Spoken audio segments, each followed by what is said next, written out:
Коронавируска каршы күрөшүү боюнча республикалык ыкчам штабтын маалыматына караганда 5 октябрда Кыргызстанда коронавирустан 2 бейтап каза болду. Аларга вируска каршы вакцина албагандыгы маалыматта белгиленген. Ал эми 69 адам вирус жаңы жуктургандыгы лабораториялык жактан тастыкталды. Эң көбү Бишкек шаарында, ал эми Нарын, Баткен, Ош облустарында жаңы учурлар катталган эмес. Ушуну менен былтыр марттан бери Кыргызстанда коронавирус жуктургандардын жалпы саны 178.852 адамга жетти. Бул аралыкта 173.622 адам айыгып чыкты. Пандемия башталгандан бери жалпы 2610 адам көз жумду. Бир күндө 84 адам сакайып ооруканадан чыкты. Бүгүнкү күндө 451 адам ооруканада, 684 бейтап үйдөн дарыланууда.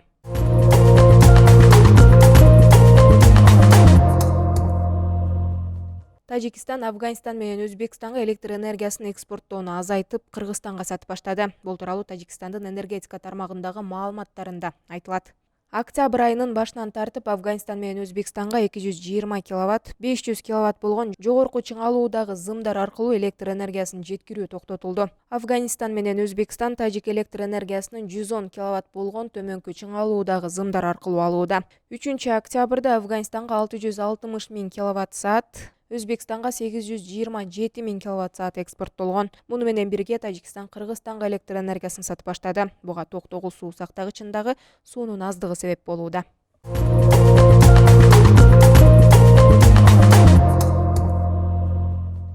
Парламенттик шайлоого бир мандаттуу округтан катышуу ниетин билдирип, арыз жазгандардын саны 5 октябрга карата 92 адамга жетти. Жаңы арыз бергендердин бардыгы өзүн көрсөткөндөр. Борбордук шайлоо комиссиясынын сайтындагы маалыматка ылайык, бир мандаттуу система менен шайлоого аттангандардын катарында жаза аткаруу мамлекеттик кызматынын мурдагы төрагасы Мелис Турганбаев, Жогорку кеңештин мурдагы төрагасы Дастан Жумабеков, Жогорку кеңештин депутаты Искендер Матраимов, Канат Исаев өңдүү саясатчыларды көрүүгө болот. Боршайком эскерткендей, шайлоого бир мандаттуу округтан катыша тургандар арызын 13 октябрга, ал эми катталуу үчүн документтерин 18 октябрга чейин тапшыруусу керек. Бир талапкер бир округтан гана каттала алат. Азырынча арыз таштагандардын ичинен БШКнын мурдагы төрагасы Акылбек Сариев гана талапкер катары расмий катталган. Кыргызстанда парламенттик шайлоо 28 ноябрда өтөт. Бул ирет Жогорку кеңешке 90 депутат келет. Анын 54-ü партиялык система менен шайланса, 36 депутат бир мандаттуу округтан шайланат. БШКга 75 партия шайлоого катышуу ниетин билдирип арыз берген.